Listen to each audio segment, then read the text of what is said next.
하나님 주시는 은혜가 저와 여러분의 삶 속에 충만하였으면 좋겠습니다. 여러분 복 많이 받으십시오. 예, 복 받는 것 싫어하는 사람은 별로 없는 것 같아요. 다 복 받기를 원하는 것 같아요. 그죠? 특별히 한국 사람들은 복을 참 좋아합니다. 그죠? 그래서 우리가 새해가 되어지면 항상 어떻게 인사하죠? 새해 복 많이 받으세요. 그렇게 인사를 하죠. 제가 신방을 갔는데 예전에 한 권사님이 큰 방석 하나를 꺼내주시더라고요. 목사님 방석이라는 거예요. 근데 그 위에 크게 한자로 복자가 써져 있더라고요. 방석도 복자를 쓰고요. 심지어는 숟가락 밥그릇에도 복자가 다 쓰여져 있습니다. 복을 좋아하죠. 뿐만 아니라 이름도 복자가 들어가는 이름이 참 많습니다. 복귀리, 복순이, 복동이, 복돌이 복자를 넣어서 이름을 많이 지었죠. 복을 받으라고 그렇게 했던 것 같아요. 성경도 우리에게 복을 이야기해 줍니다. 그런데 이 복과 심판, 복과 저주, 복과 화에는 우리는 굉장히 먼 거리의 차이가 있다고 생각을 하는데 사실은 그렇게 그 차이가 멀지 않습니다. 오늘 우리가 무엇을 어떻게 선택하고 살아가느냐에 따라서 우리의 삶이 이것이 복이 되지만 반대로 화가 되어줄 수도 있는 것이죠. 이런 이야기가 있습니다. 두 청년이 있었습니다. 어느 주일날 저녁에 두 청년은 술집에 가서 술을 마시고 도박을 하기 위해서 술집을 걸어가고 있었습니다. 공교롭게 그 술집을 가는 길 도중에 교회가 있었던 거예요. 그날 밤 저녁 집회에 교회 종이 울리기 시작했습니다. 한 청년이 길을 가다 교회 종이 울리니까 그 교회 종소리가 마음의 울림이 되어졌어요. 그 교회를 쳐다보니까 그날 집회에 대한 게시판에 그날 성경 말씀과 본문이 기록되어져 있더라고요. 그래서 그것을 보았는데 설교 제목이 무엇이었는가 하면 죄의 싹은 사망이라 하는 제목이었었어요. 그 말씀이 마음에 찔렸던 거예요, 이 청년이. 그래서 고민을 했습니다. 이거를 예배를 드리러 가야 되나 도박을 하러 가야 되나 고민을 하다가 그 말씀이 마음에 찔리기 시작하니까 그 친구에게 얘기합니다. 오늘 주일인데 우리가 주일날 술집에 가서 술 마시고 도박하기보다는 오늘 하루 예배 드리고 내일이나 모레에 가서 우리 술집에 가자고 그렇게 이야기를 한 거예요. 그러자 두 사람이 티격태격 했습니다. 아니 우리가 가자고 했으면 끝까지 가야지 하고 도박을 한 명은 하러 가자 그러고 한 명은 교회 가자 그러는 거예요. 그래서 둘이 뿔뿔이 흩어졌어요. 한 명은 교회에 가서 예배를 드리고 한 명은 도박장에 갔습니다. 교회에 예배를 드렸던 청년은 예배를 드리면서 그 말씀이 너무너무 은혜가 되고 감동이 되어져서 더 이상 내가 이렇게 살면 안 되겠다라고 회개를 합니다. 그리고 진실하게 믿음으로 살기로 결단을 했습니다. 근데 그의 집이 그렇게 넉넉한 형편이 아니었던 것 같아요. 홀로 어머니를 모셔야 했고 대학에 진학하기가 힘들었다고 합니다. 그래서 한 법무회사에 취직을 해서 그곳에서 사무원으로 지내다가 짬짬이 법에 대해서 공부하기 시작을 했고 나중에 변호사가 되어집니다. 그리고 이후에 정치에 아주 탁월한 영향력을 발휘하고 신앙의 기초의 부정부패를 척결하기 시작합니다. 그리고 1981년 버팔로라는 도시의 시장이 되어지고요. 그리고 1982년 뉴욕 주지사가 되어지고 1984년 22대 미국의 대통령으로 당선이 되어졌습니다. 이 기사가 신문에 크게 났습니다. 22대 대통령 당선이 이렇게 크게 났어요. 그런데 그 신문 기사를 보고 있던 사람 중에 한 명이 감옥에서 그 신문 기사를 보면서 펑펑 우는 거예요. 그래서 왜 우나 해서 간수가 물어봤습니다. 그가 이렇게 얘기합니다. 30년 전만 하더라도 이 사람은 나의 둘도 없는 전칠한 친구였었습니다. 그런데 주일날 저녁에 우리는 교회 종소리를 듣고 가서 각자 다른 길로 걸어갔습니다. 그때 교회로 발걸음을 옮겼던 제 친구는 이제 대통령이 되었습니다. 그런데 나는 평생을 감옥에서 보내게 되는 죄수로 살고 있습니다. 그러니 세상에 이런 원통한 일이 어디 있나요? 하며 펑펑 울더라는 거예요. 여러분 이 이야기에 나오는 대통령은 미국의 22대, 24대 대통령이었던 글로버 클리블랜드 대통령의 이야기입니다. 여러분 우리의 삶은요 날마다 사실 선택의 연속 속에 있습니다. 오늘 무엇을 선택하냐, 우리가 시시한 선택이라고 생각될지 모르겠지만 그 선택이 어떠하냐에 따라서 우리의 삶이 완전히 달라질 수가 있죠. 우리 인생이 복된 인생이 되기도 하고요, 또 우리 인생이 화를 입는 인생이 되기도 합니다. 여러분 복과 화는요 그렇게 멀지 않습니다. 우리 교회 앞에 오거리가 있잖아요, 그죠? 오거리에서 주일날 주님 앞에 나와 예배드리고 하나님을 만나기 위해 교회로 돌아오면 복이에요. 근데 건너편으로 건너가셔서 나이트클럽으로 가시면 그게 화가 되는 거예요, 그죠? 복과 저주는요 멀리 있는 것이 아니에요. 오늘 우리의 삶이 무엇을 선택하느냐에 따라서 복과 저주가 되는 것이죠.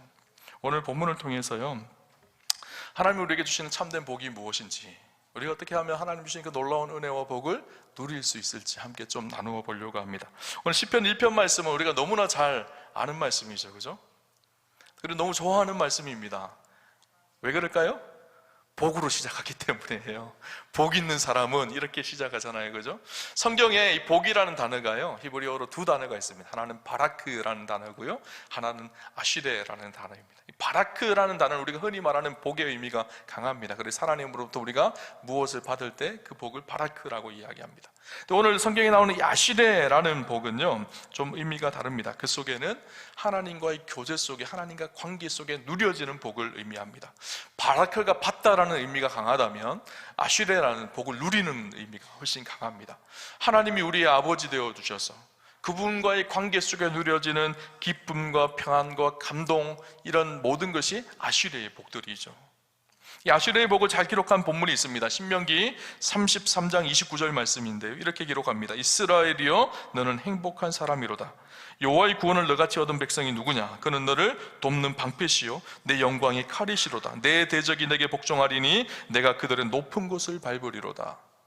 이스라엘이여 너는 행복한 자로다, 이렇게 모세는 이야기합니다. 여기서 행복이라는 단어가요, 아시레라는 단어로 기록되어져 있어요. 사실 이 상황은요, 사실 그렇게 이스라엘이 환경적으로는 그렇게 행복한 시간은 아니거든요. 모세가 신명기의 마지막 이스라엘 백성들에게 설교를 합니다. 그리고 여전히 그들은 광야에 있었어요. 아직 약속의 땅 가나안에 들어가지도 못했고, 광야에서 이제 가나안에 들어가기 위해서는 정복 전쟁을 해야 됩니다. 눈앞에는 홍해가 막혀져 있고 여리고성이 막고 있습니다. 여전히 빈궁하고 힘든 상황 속에 있었어요. 그러면서 그때의 이스라엘 백성들에게 설교를 끝냈던 모세가 이스라엘 백성들을 축복하면서 여러분들은 행복한 사람입니다, 이렇게 이야기하고 있거든요. 왜 행복한 사람들일까요? 그 뒤에 바로 본문이 따라 나오죠. 여호와의 구원을 너같이 얻은 백성이 누구냐? 하나님의 구원을 너같이 얻은 백성이 누구냐? 두 가지 큰 놀라운 은혜를 얻었어요. 하나는요, 그들의 애굽의 종되었던 그들이었는데 하나님께서 건져내셔서 이제는 하나님의 백성이 되게 하셨어요. 그리고 다른 나라와 다른 민족들과 다른 특별한 차이점이 있었습니다. 이제는 하나님이 그들의 하나님이 되셨다라는 거예요. 하나님의 친백성이 되어서 하나님께서 그들과 동행하시고 함께 하시고 그들을 인도하시고 이끄시는 은혜를 누리게 하셨다라는 거예요. 그래서 광야 생활 40년 동안 하나님께서 신실하게 광야 생활 중에서도 인도하시고 함께 하셨습니다. 그리고 지금 모세가 설교하는 이때도 하나님께서 함께 하고 계시고요, 그리고 약속의 땅 가나안에 들어가는 것도 하나님께서 함께 하십니다. 그래서 승리케 되어질 것이라고 그렇게 말씀하고 있죠. 이스라엘이 행복한 이유는요, 그것이었었어요. 하나님이 함께 하셨기 때문에. 하나님이 복이었어요. 우리는 하나님이 주는 무엇인가를 복처럼 생각합니다. 그러나 진짜 복은요, 하나님이 우리와 함께 하시는 거예요. 만왕의 왕이신 만주의 주이신 그분이 우리의 아버지가 되어주시는 것. 그 하나님을 우리가 아버지라고 부르고 우리에게 자녀가 되는 권세를 주셨던 것, 그 이 하나님이 우리와 임마누엘로 동행하시는 것, 관계 안에서 이루어지는 축복, 아슈레, 그 복이 참 복인 것을 알게 되어지죠. 그 복이 있는 사람들에게는 어떤 특징이 나타날까요? 고난이 오고 어려움이 오더라도 낙심하지 않습니다. 그 속에서도 기쁨을 누리기도 하고요, 그 속에서도 평안을 누리기도 합니다.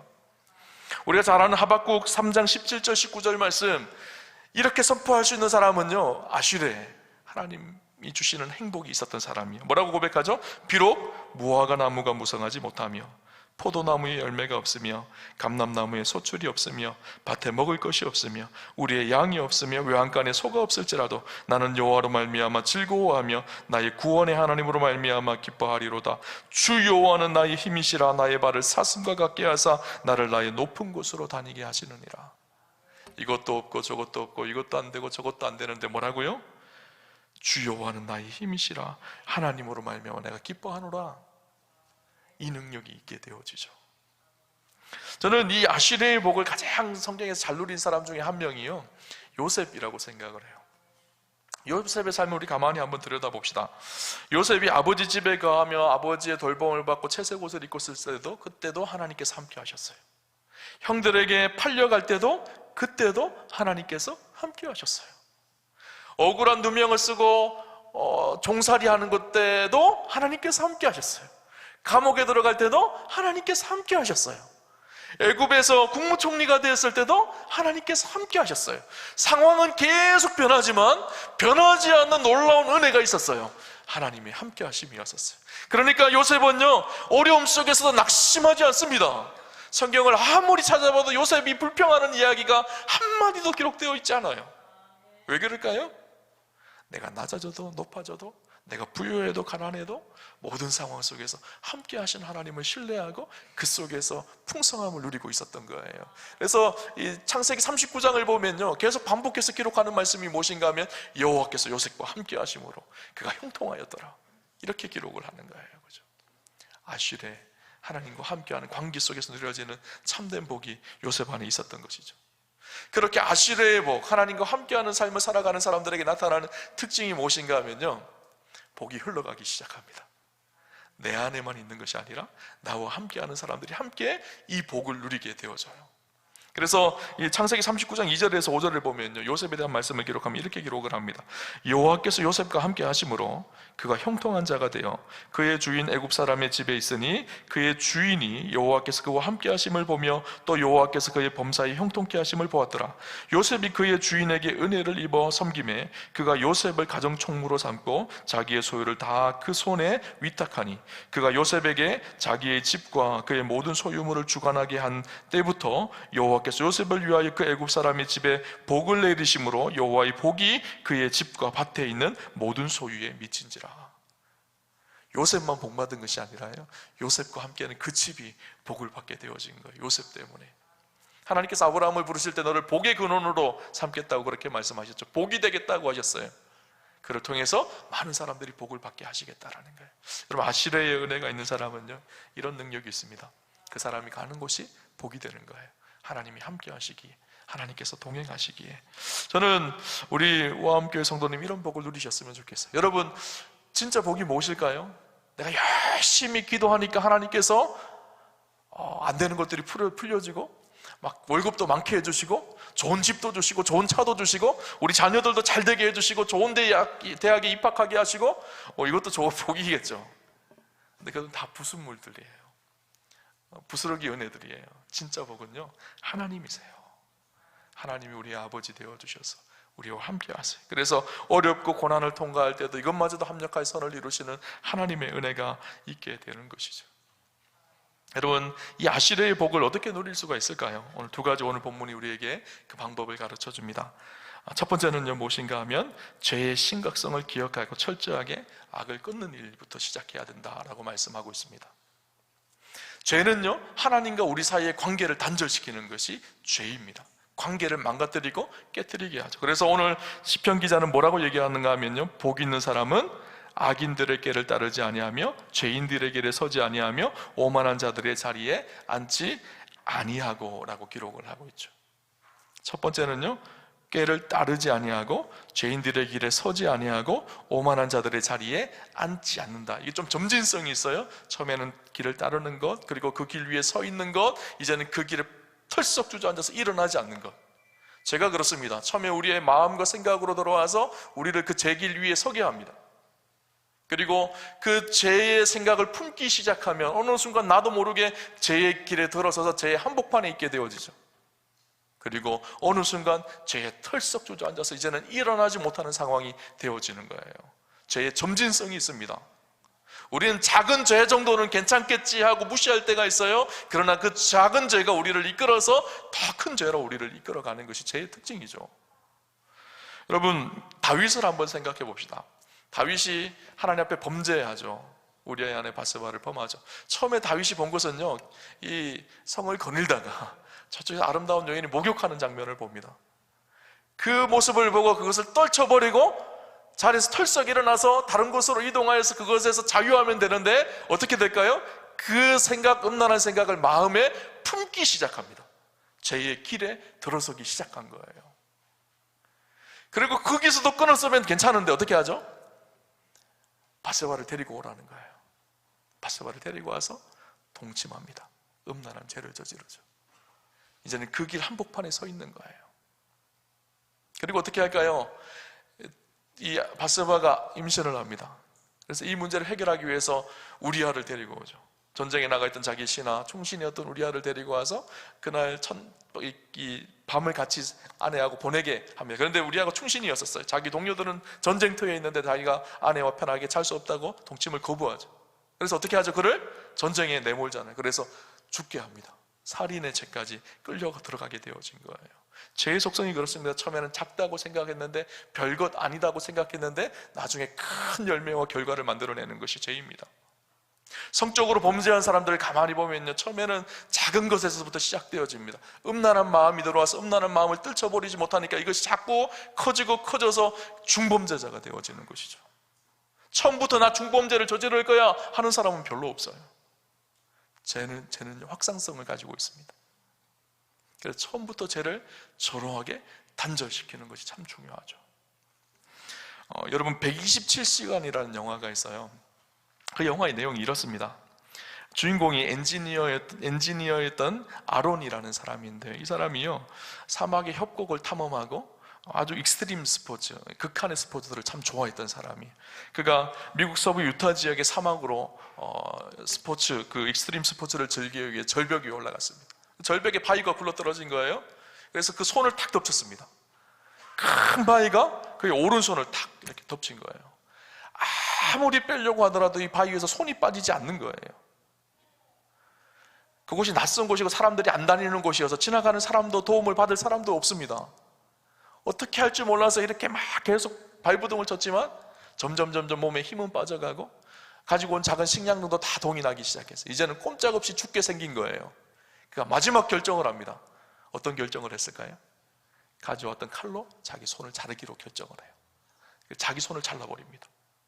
그래서 피가 철철 흘리면서 기어서 밖으로 나가서 겨우 사람을 만나서 구출을 받는 장면이, 127시간이요 그 바위에 손이 끼어 있었던 시간 127시간을 이야기하는 거예요. 자, 그 영화를 보면서 그런 생각이 들었어요. 죄라는 것이 그렇다라는 생각이 들었어요. 우리를 꽉 붙잡아 두면요, 하나님 주시는 풍성한 삶, 하나님 주시는 놀라운 은혜, 복을 다 가로막습니다.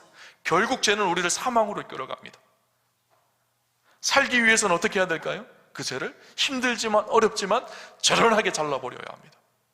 그렇지 않으면 살 수가 없는 것이죠. 예수님도 이 죄의 이 무게감을 알고 계셨던 거예요. 그래서 우리에게 뭐라고 말씀하시죠? 마태복음 18장 8절에서 9절에 예수님께서 이렇게 말씀하십니다. 만일 내 손이나 내 발이 너를 범죄하게 하거든 찍어내버리라. 장애인이나 다리 저는 자로 영생에 들어가는 것이 두 손과 두 발을 가지고 영원한 불에 던져지는 것보다 나으니라.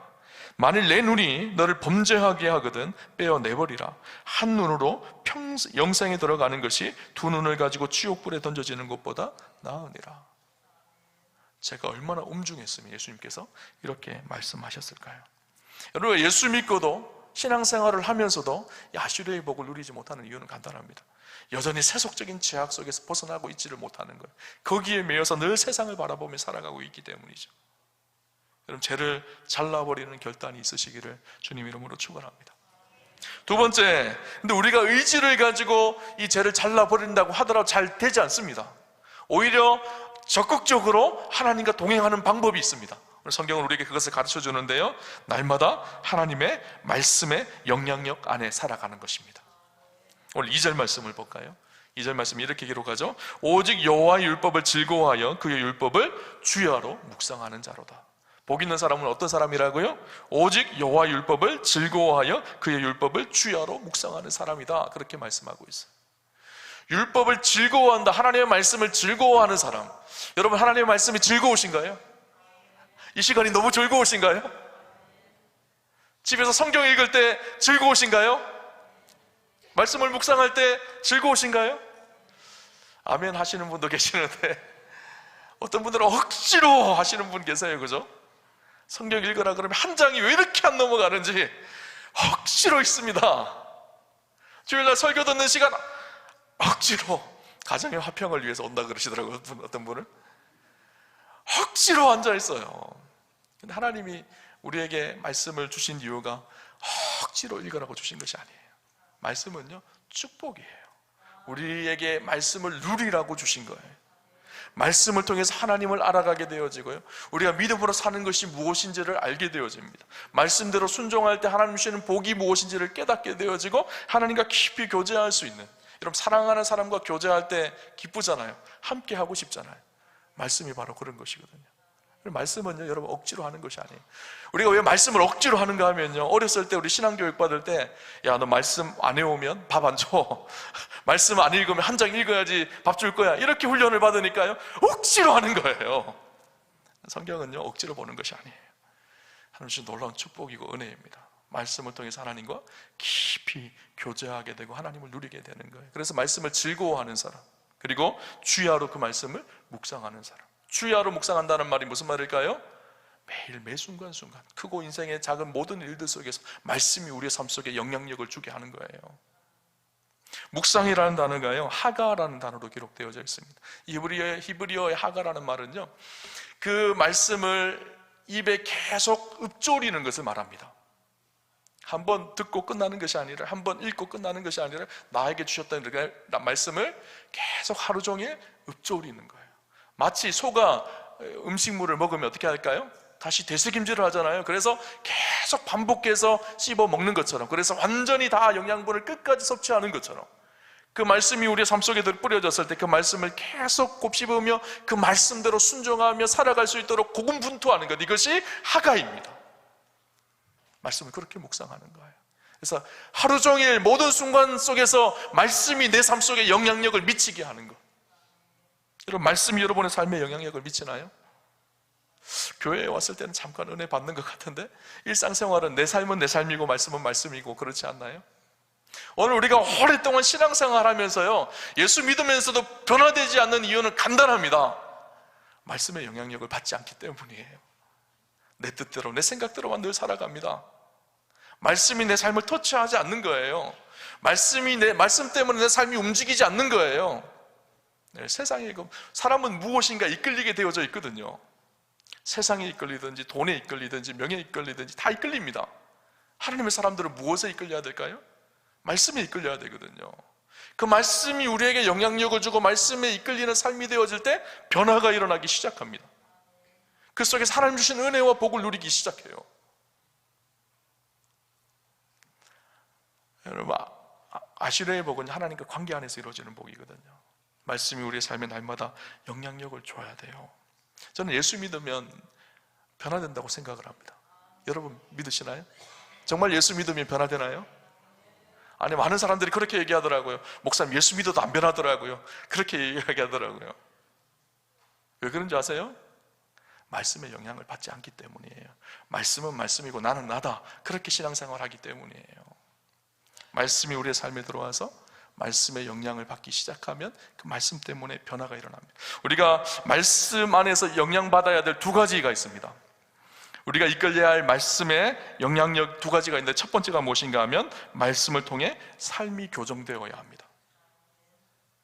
말씀이 우리의 삶에 미쳐서 우리의 삶이 그 말씀 때문에 교정되는 일들이 일어나야 돼요. 내가 하나님 기뻐하시지 않는 어떤 일을 할 때 내 안에 뿌려진 말씀이 운동하기 시작해야 돼요. 이것은 하나님의 뜻이 아니지, 하나님 기뻐하시는 일이 아니지, 말씀이 깨달아지고 확인되어져야 돼. 그 길에서 돌이켜야 됩니다.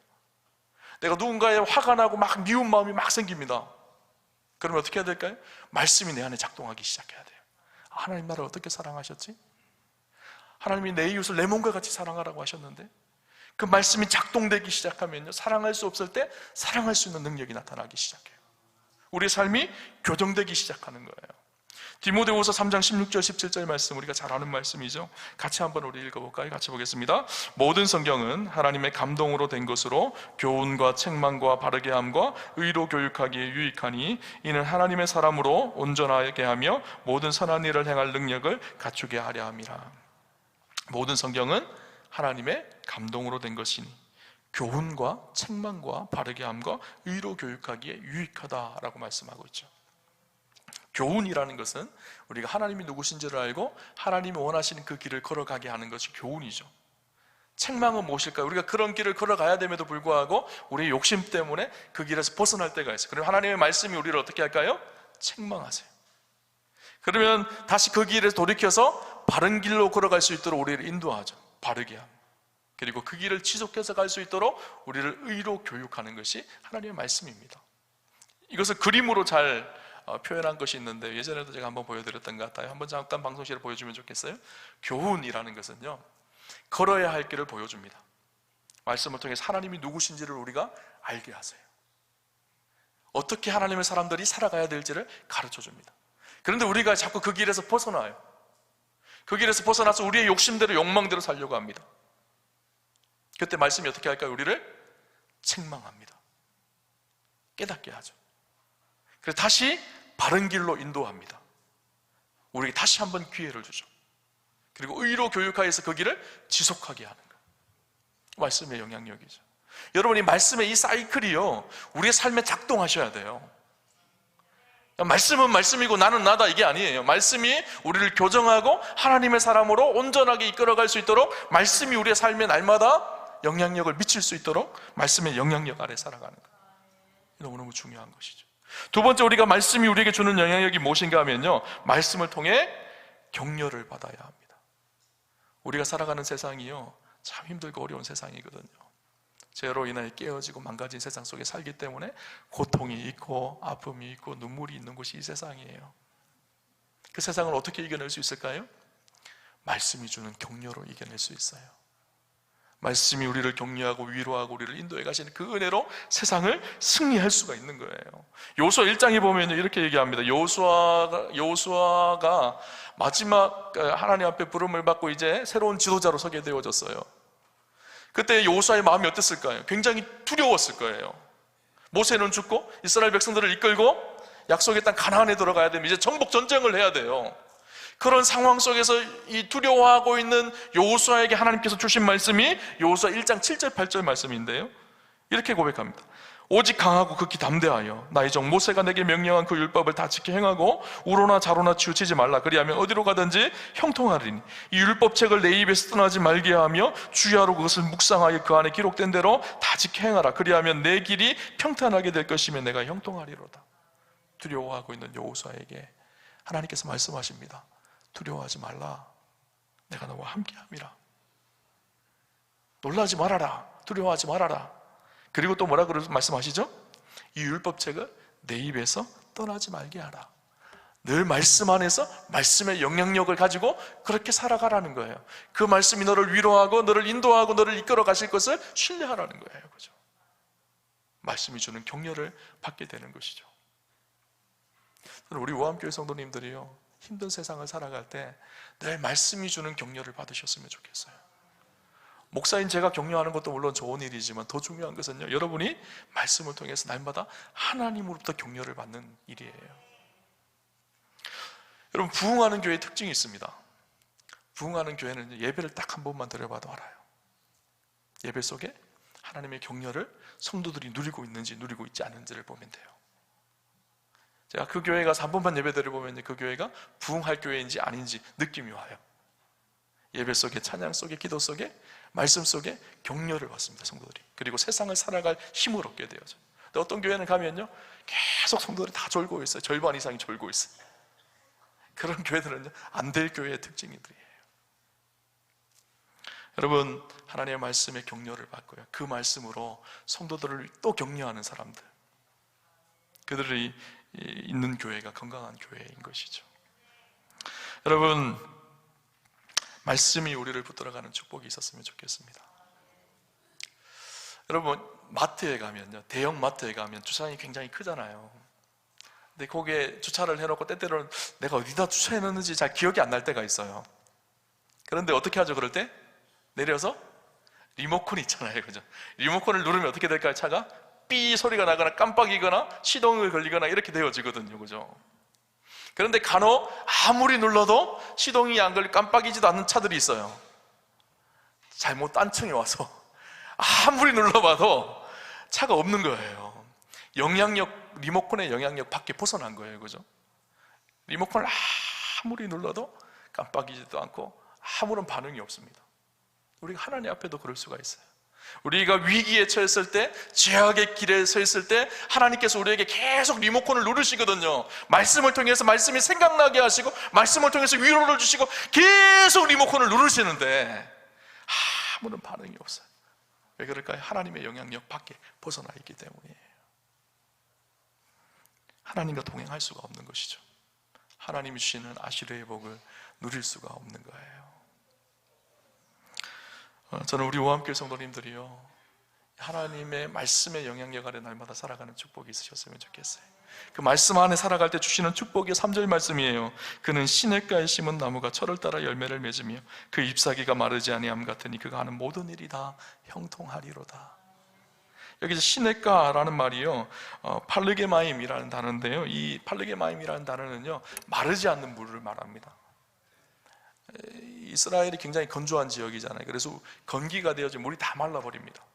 그런데 그 건기를 대비해서 이 인공적인 수로를 만들어 놓습니다. 항상 물이 흘러갈 수 있도록. 그것이 팔르게마임이에요. 우리말로 번역되는 시냇가라고 표현하고 있는데, 마르지 않는 샘물이에요. 다 말라서 다 고통스러워하고 힘들어하더라도 그 사람은 마르지 않습니다. 하나님과 함께하는 아시르의 복을 누리고 있기 때문에. 상황과 환경은 늘 우리를 마르게 합니다. 그러나 하나님과 함께하는 그 사람은 마르지 않습니다. 아시르의 복을 누리고 있기 때문인 것이죠. 저와 여러분이 예수 그리스도 안에서 하나님 주신 참된 복, 이 아시르의 복을 누리는 사랑하는 우리 우함의 성도님들 다 되시기를 주님 이름으로 축원합니다. 우리 주신 말씀을 붙들고 함께 찬양했으면 좋겠는데요, 아까 불렀던 우리 말씀 앞에서라는 찬양입니다. 하나님, 우리가 말씀을 듣고 말씀대로 순종하고 두렵고 떨리는 마음으로 하나님이 찾으시는 말씀에 순종하는 그 한 사람이 되기를 원합니다. 믿음의 고백을 가지고 함께 이 찬양 드리겠습니다.